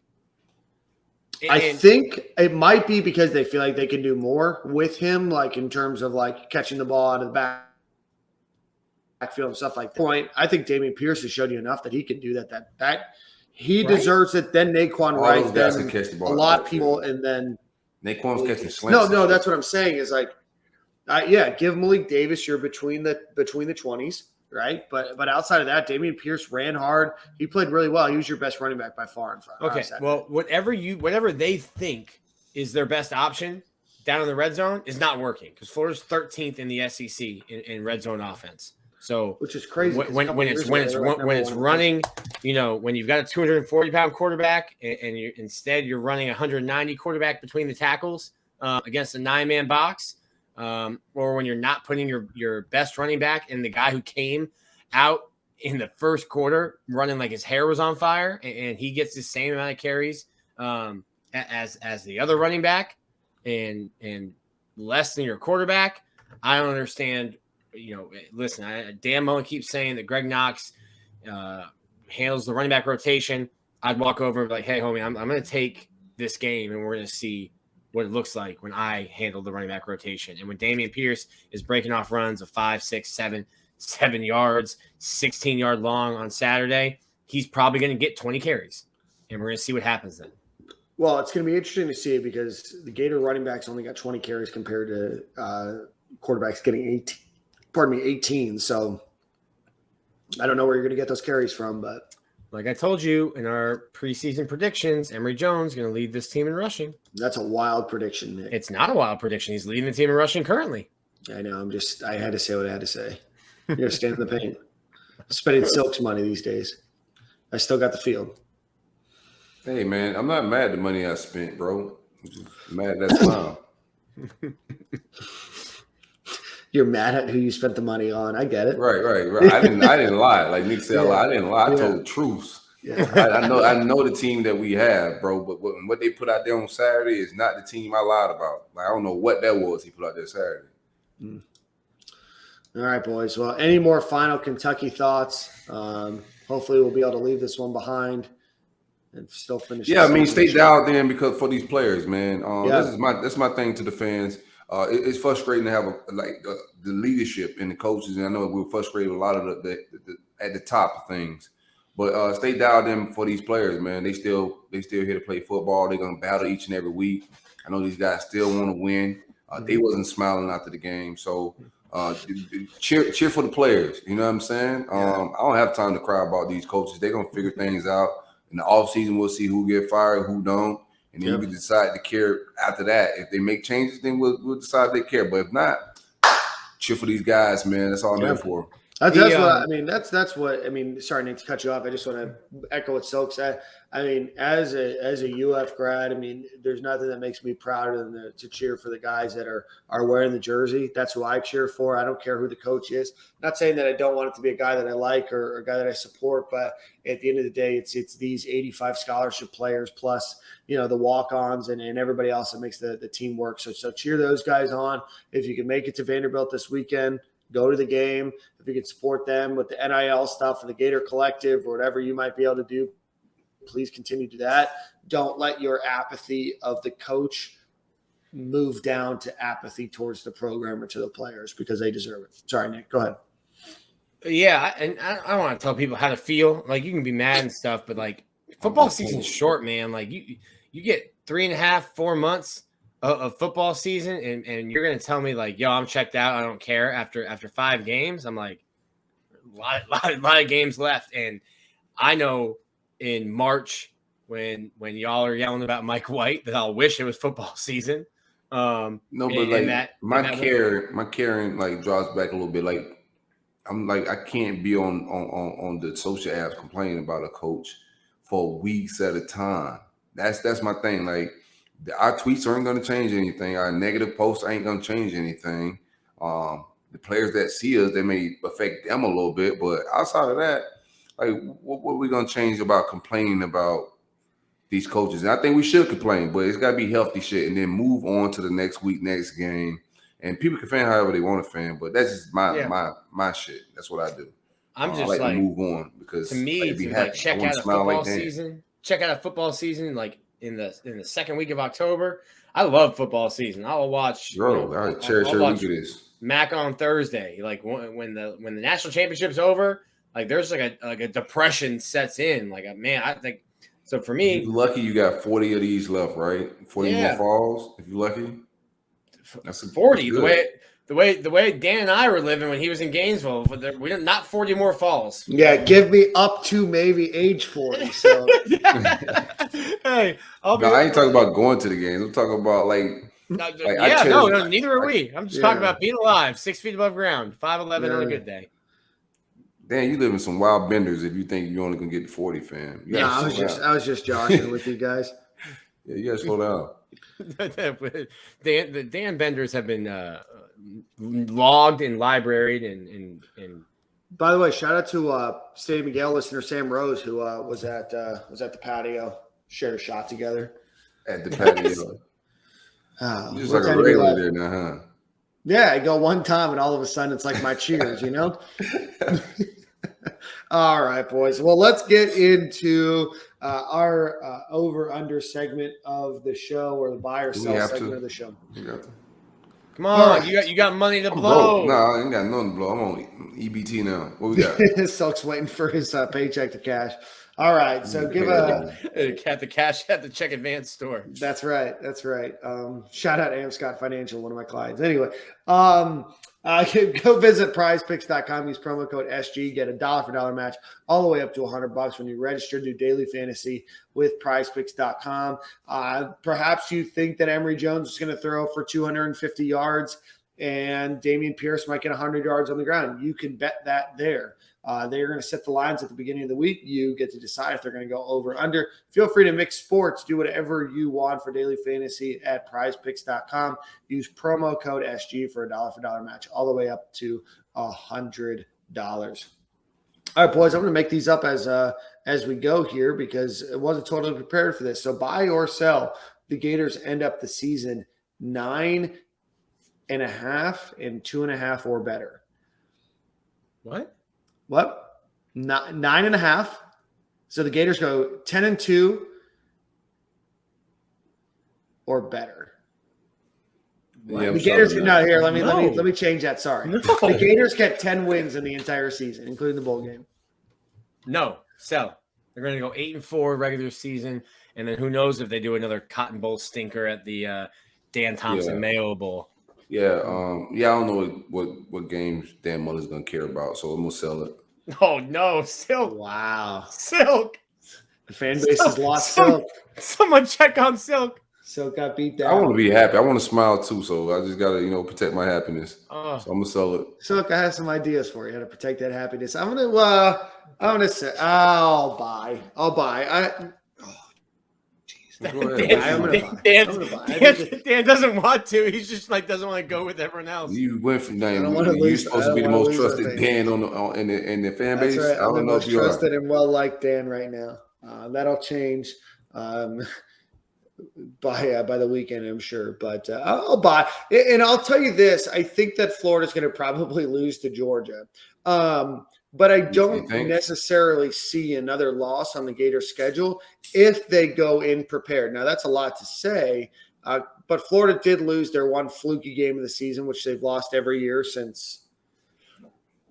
They skipped it in Urban Meyer? They skipped it in 19. They didn't have a fluky loss in 19. No? No. Well, they lost to LSU. That was fantastic. And then they lost to Georgia. They know that loss to Georgia wasn't fluky, but that was just a really crappy performance. They just weren't firing on any cylinder in that. They weren't favored. So, it wasn't like a – No, but that's a game that they should have won and could have won. Fam, listen, it was 2 minutes on the clock. We had 3 timeouts. Oh, Silk is going. Like here it's like we had 3 timeouts. I can't believe that happened. 2 minutes left. Silk has U-turned from buy or sell, and he's back on the couch. Bro, it was 1st and 5 at the end of the game. Our 1st and goal on the 5-yard line at the end of the game, and they ended up going for it on 4th down further away from the 5-yard line at the end of the game. That's nuts. I'm at the 5. I'm thinking, just let 15 run straight ahead 4 times. Tell me you guys didn't have this same thought. Tell me you didn't have this same thought in the 4th quarter before the field goal. Before those last score. how does Kentucky blow this game? Because you've seen it so many times. You've seen Kentucky not So- cover Tyree, not cover Freddie. Like find a way to lose.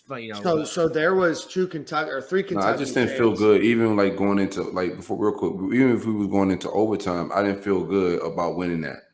Like, even if we win, I was just like, bro, I don't even know if I trust Emory right now, the way he's playing, with his offense playing in a condensed field. We one of the worst teams in the SEC in red zone offense. Mhm. So I didn't feel comfortable about us winning that game in overtime. Yeah. I thought that if Florida scored that touchdown, it would have taken the wind out of Kentucky's sails, that Florida could have probably won in overtime, because I didn't see Kentucky scoring on offense. Florida was able to contain them pretty much, all game on offense. And even though they were able to get some chunk yards, I thought that Florida on a short field had a potential to hold them or limit their ability to score a touchdown, but Florida might luck their way into one, especially with some momentum. So, I told the three Kentucky fans that were behind me that we became friends with. It might have would have happened if you didn't defy and piss off the football guys with leaving 2 minutes on the clock and 3 timeouts. You might have would have got that win, but you pissed some people off. You sure did. All right. So you guys sell that the Gators are going to get 10 wins on the season, and I buy. Shout out to Ben. And shout out to Ben for doing TikToks. Wait, is Ben's having a bad day? Ben, I Why? think, is eating a eating a banana with a peel on it fam. and washing it down with mayonnaise coffee. Bro, that is the most disgusting thing that I've ever heard in my life. He lost a bet, I think. No, I know. I think he made it that with himself. He said if Florida loses to Kentucky, he would do it. And he's Bro, who makes bets with themselves? Ben, you're an awesome guy. But Joey please stop made Bananas a bet work. that he was gonna eat shit. Remember that one? doing that. What? Oh, he still never has, huh? No, I don't think anybody would do that for real. Of course, he can't live up to that bet. You got to welch on that one. But I'm waiting to see this video of him eating a banana and washing it down with mayonnaise coffee. That sounds like quite the dish. Do you think he does that actually, or is it just for attention? Just because that's who we are. Oh, he already did it, Kim saying. Well, no, I mean, but Will Levis, do you think he actually eats a banana with the peel on? Do you think he actually puts mayo in his coffee? Somebody does that? Who does that for the first time? Yeah, that's why he said he did it, because the Kentucky quarterback does it. We lost to a guy that eats banana peels and mayonnaise coffee. Yeah, sure did. We sure did. We got to fire somebody. We gotta fire somebody. I don't care. Yeah. That's enough stipulations for Soak to break out the old cash out check. All right, buy or sell that the Gators get 300 yards rushing against Kentucky, or against Vanderbilt, pardon me. That's a lot. Buy. I'll buy it. I'm Yeah, selling it, bro. Florida on the season's 400, Oh. 363, 244, 283, and then 171. We can't have nice things. I'm selling it. That was their first game battered. since Tennessee last year that they didn't average at least. Against Alabama too. First regular season game since Tennessee that they didn't average at least 5 yards a carry. I'm going to buy. I think Vanderbilt is terrible, just absolutely atrocious as a team. All right, boys. I want to get this. And I just want to make sure before I do this that I have my numbers correct. Right now, Zach Carter has 5.5. 5.5 sacks. His sack record, I believe, is 13.5. Am I correct, Nick? Florida's sack record? Yeah. It's either 13 or 13.5. We'll say 13.5. Buy or sell, Zach Carter gets 13.5 sacks on the season. I'm selling it. That's a lot. Yeah. I mean, he's on his way. He's on pace. He's on pace. You've got terrible Vandy, terrible Missouri, terrible South Florida, Carolina, Florida terrible State. Florida State, terrible Samford. Let me buy on my dog Zach. Shout out Zach selling the Sack Go Carter ahead, bro. t-shirts. I should trademark that. Yeah, It's gonna be all fun and games to Dan Mullen resting like 2 easy games just because he needs like He did have that hangnail, right. Probably got to sit out. I just want to see it. I think that Zach Carter, Javon Curse is one of my favorite Gators of all time, but it'd be cool to see Zach Carter, who took didn't know if this is no slight at him, took a while for him to really register into the Gator that he is now, and to be able to do and see him set a record like that would be really cool as a 6-year senior. So is it 6th year or 5th year, whatever it is, his a redshirt senior year would be really cool to see him do that. So I'll buy that one. Let's get a score prediction, an offensive MVP and a defensive MVP. Silk, we'll start with you with a score prediction. Nail biter 21-10. Oh no! Silk, buddy. It's not in the vibes, bro. I The man was smiling leaving the field. He went halftime with 2 minutes on the clock and 3 timeouts, bro. I'm not like feeling it, man. Yeah, this is like egregious football. Like, I watched a lot of coaches come in. I don't care how smart y'all say he is. I watched a lot of coaches come in here and know that you gotta go get points right there. Yep. Like, it's crazy to me. Bro, hashtag save Silk. What's happening? What's happening here? 21-10. What you got? What are you? My Lord. Not the punter. The punter got it in his thing. The punter was doing his thing. The punter and the defense kept us in the ball game. Shout out to them boys, man. A bunch of booming onions, right, Nick? Oh, the booming onions. Oh, man. His mom, I tweeted something about him, and his mom tweeted at me in some Australian slang that I had to, look up in an Australian Urban Dictionary. But I felt like I had it right. Australian Urban Dictionary. I just made that There up. is no such thing. I'm just trying to make you feel better, Corey. You got me worried about what's happening over there right now. No, you should be worried about the 2 minutes and 3 timeouts. I'm fine. That's the real concern. I'm just waiting for in-person interviews to happen again. Like, he got a veteran quarterback that he don't trust, and then a phenom that's sitting behind him that he won't play. That's egregious in the football world. Like, something's wrong with all of that. Don't look at me like I'm stupid. 21-10? Was that 21-10 Vandy or 21-10 Florida? Oh no, we're winning the game. I'm not insane. I still love my guys, but we got conservative Dan. He may just want to keep it close with Vandy. High plays for Georgia. 45-3 Florida. I'm gonna go. Chris Lee did say they have a good kicker, right?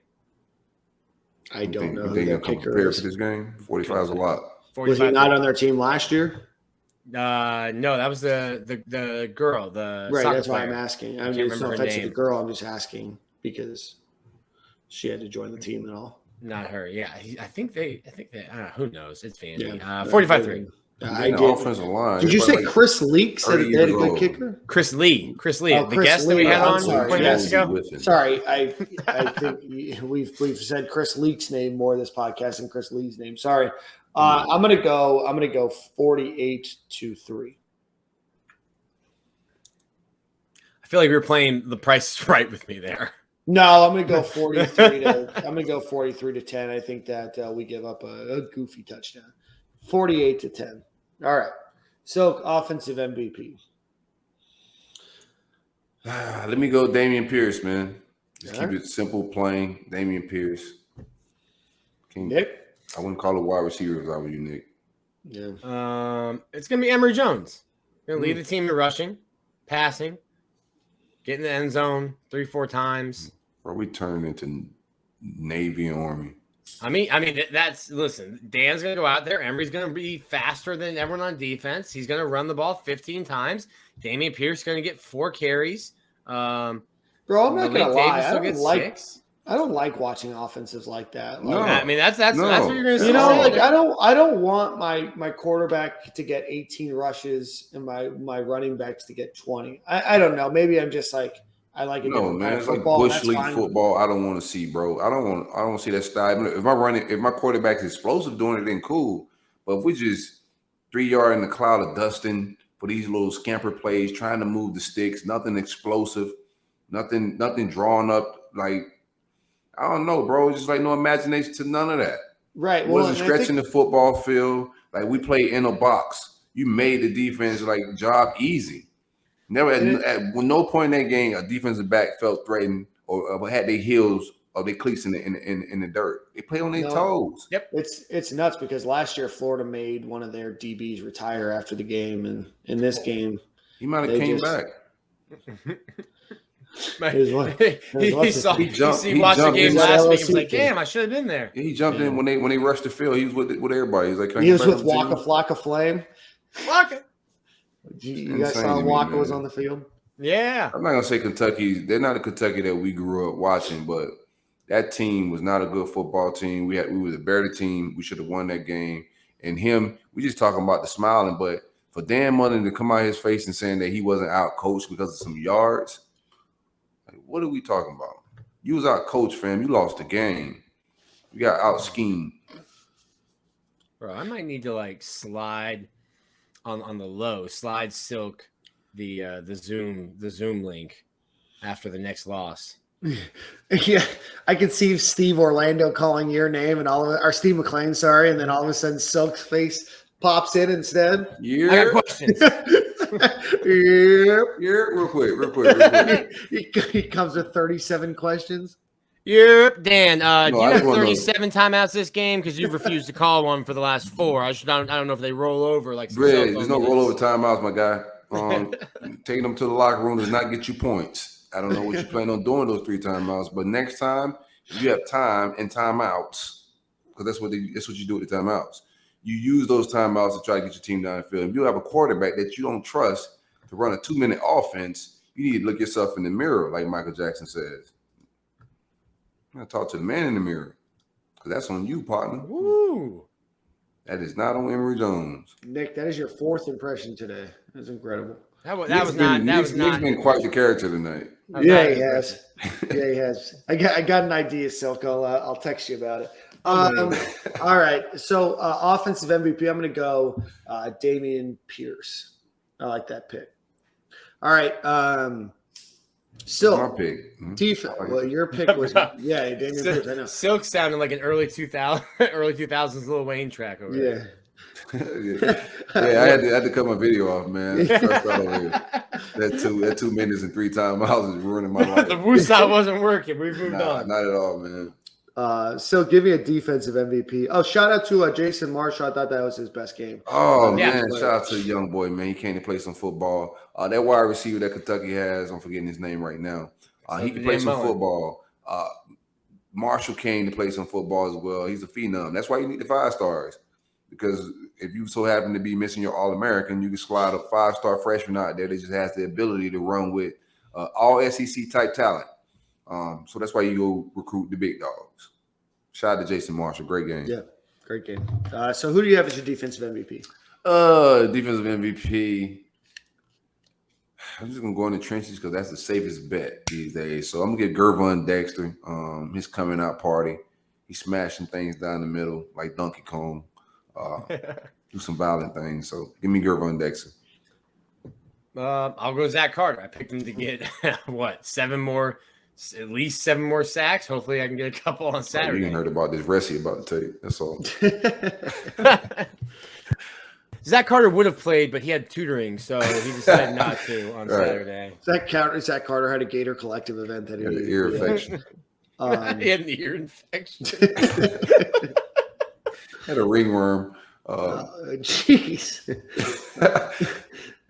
Probable. For the defense, I like those picks. By the way, I thought Travis Johnson played his best game too, and Amari Burney. Now that I'm looking at the playlist here, I'll go with. I don't know. I don't know. I think they dominate. We'll go with ain't that many safe bets. Let's go Tyrone. Shout out Tyrone. He came in smacking shit, man. Yeah, he did. Tyrone Hopper. Let's all go. Spirit Animal Player of the Week is Tyrone Hopper, for sure, man. Silk Spirit Animal of the Week. Yeah, that's right. That's a segment. I like that. Yeah, I like that. Tyrone smacking shit. Are you guys surprised? I'm just looking at. I know the answer is probably going to be no, so I don't know why I'm asking. But are you guys surprised that Princely Uman Milan and Chris Bogle are not playing? Man, Bogle sent out some. The kids get busy on the socials once they don't get no playing time. So you got to watch the socials. Bogle was my guy. I thought was gonna have a coming up party this year. I don't think he's playing bad, but Brenton Cox is playing very well. But you got to know how to manage these rosters as well. That's the thing. Nick? No, I don't think I'm surprised. Good analysis. All right. Well, still, Nick got the takes, man. That was deep. No, Nick, I appreciate you coming every week. Bro, I'm just here for some impersonations, and that's it. All right. Well, Silk, let's get into the Manscaped ad read. Shout out to Manscaped for another 3 months of getting to hear this ad read. So, Silk, right, take us home. Man, life's all about preparation, man. You gotta prep them balls for the big game, right? Ball deodorant by the great folks at Manscaped is the number one need and man care that every man should have. Look good, play good, feel good. All of that's the same thing, same accord. Get some ball deodorant. Get the Lawnmower 4.0. Keep them things shaved, clean, crisp. Take care of them family jewels. Coupon code SG at checkout gets you 20% off and free shipping. And it's holiday season time. Ladies, if you're listening to the show, or fellas, you can buy your grandfather or your father a nice Lawnmower 4.0. Clip them grays on up. Coupon code SG at checkout for 20% off. That's a hell of a visual to end this show. So I'm trying to help the people out, provide some laughs, a little comedic break from real life pain. We lost to Kentucky, fam. That's just something I can't get used to. So gotta laugh through it. All right, well, end of the show. For some reason, my song didn't get played last week, which is 3 okay. timeouts in 2 minutes. And a quarterback is almost 30 that we don't trust. Like, I just think, bro, you got veteran guys, bro. You got to be able to trust your veteran quarterback with 2 minutes and 3 timeouts, dog. Like, this is big boy football, man. You're not playing. It's not high school, dog.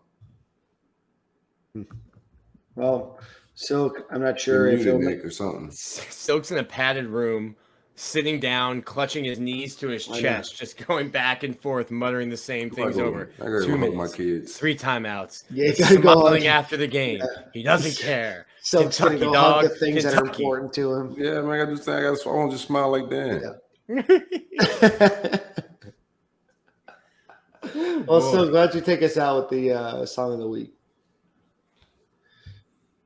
Ain't no sunshine. No, I was just playing. When it all falls down, Kanye West. Yeah. All right. Do you guys listen to Problem? Let me get some Problem. Let me get Top of the Top. Speaking of problems, 3 timeouts, 2 minutes. Right. It's a great morning tune to add to your morning repertoire. Top of the Top is a morning jingle from the great guy named Problem from the West Coast. Same corner, same time, fellas. Same corner, same time next week, boys. See you then.